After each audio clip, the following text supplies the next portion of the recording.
Yet again, another week, another amazing episode of Oshi no Ko. Although, this week it delves into a more serious topic, which is cyberbullying. Needless to say, cyberbullying is a huge problem nowadays, especially with how easy it is to access the internet. Let's say you go to the mall or even go drink coffee at Starbucks. You have internet all the time. I bet if you were to spend, let's say, around 10 minutes in a social media like Twitter, you're sure to find some type of harassment. The biggest problem is that there is no simple solution to this. People can just create a fake profile to stay anonymous on these platforms, while they harass other people. Even if we were to implement changes, they wouldn't do much because everything on the internet has a workaround it, and the core issue are the human beings. Otherwise, stuff like pirating wouldn't exist nowadays. 海賊王になる男だ Anyways, back to Oshinoko. This, well, I'll call it arc, I guess, is about a dating reality show. There is nothing remarkable about it until this happens. やめてよ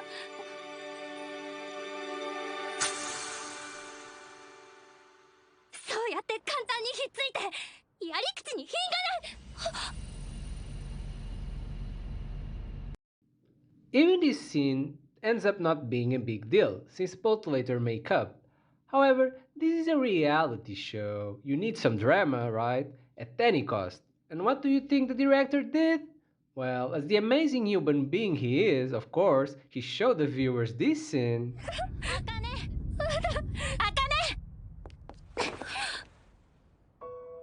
大丈夫だから落ち着いて分かってる焦っちゃったんだよね知ってるよあかねが努力家なの Well, spoiler alert, he didn't. He just cut this scene out.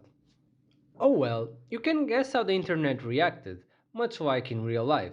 All types of insults were thrown at Akane, even death threats, and unfortunately, she was not able to resist the pressure and decided to kill herself. Thankfully, she was fortunate enough to be saved by our Chad main character, Aqua. However, not all cases have an happy ending like this one, and that's the reason why I'm making this video. The show that most likely inspired this scene is a Netflix reality show called Terrace House. This is your usual reality show. You probably saw tons like this. You put 6 strangers in a house and watch their daily lives. It's kinda boring, but whatever. Most shows like this try to bring some gimmick to the table. In this case, the gimmick was, well, having no gimmick. I know, you might be confused. I was as well when I was doing my research. The show tries, or well claims to try, to show you the stranger's life in the most natural way possible, without any fabricated drama and whatnot. But let's be real, this was not the case and it never will be. A lot of participants said that they didn't force them to do anything, there was no script, but the production made things in a way that they would get the outcome they wanted. Anyways, the show was popular and had a good reception overall, with a good run of 8 years from 2012 to 2020. However, the show had an abrupt ending due to one of the participants' death. Kimura Hana was a young talent in the world of wrestling. Unfortunately, she ended up killing herself due to cyberbullying. The reason why she was harassed was because of one event on Terrace House. In one of the episodes of Terrace House, one of Hannah's roommates washed her wrestling gear, and it ended up shrinking. Remember that wrestlers give a lot of value to their gears, and the case was the same for Hannah.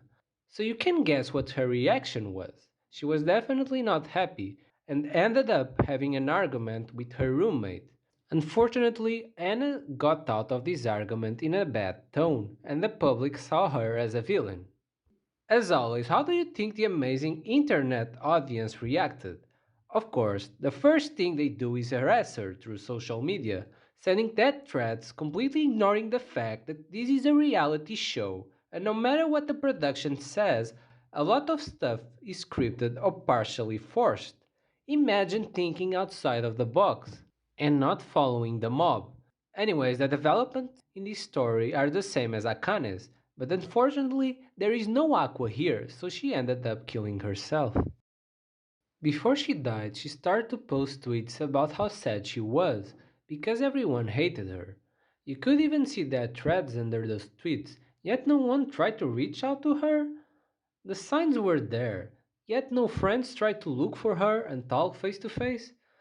I hope this story serves as a wake up call to many of us to start checking on our friends and family when we know they are going through a hard phase.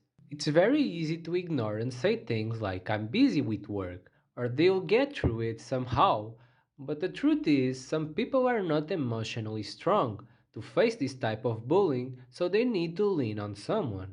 The saying of don't let things you could do today for tomorrow applies perfectly here, since these people need help now, otherwise, they might not be with us tomorrow.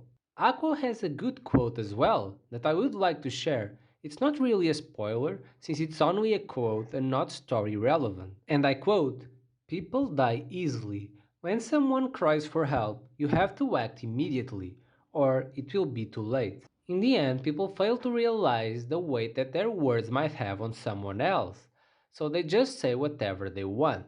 It's normal to be criticized when you post content to an audience, but as the audience, we should be mindful of the way we are going to critique the content and the person behind it. We should try to give advice instead of just shaming and harassing them.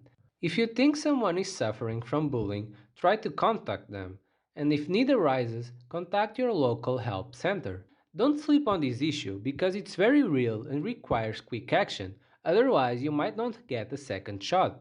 Anyways, give me your thoughts in the comments section below, and let's try to bring awareness to this topic by sharing the video. And hey, I might be a stranger, but if you need someone to talk, you can hit my DMs on Twitter. I might not be able to fix anything, but at the very least, I can hear you out. And until next time, peace!